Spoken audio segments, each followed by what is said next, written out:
Здравейте!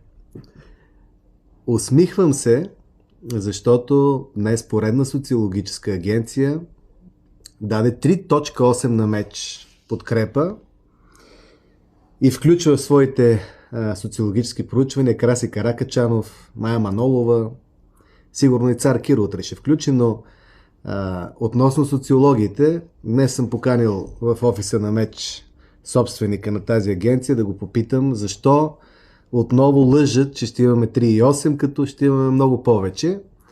До мене, ето да ви го представя, това е господин Харис, по-известен като Сова Харис.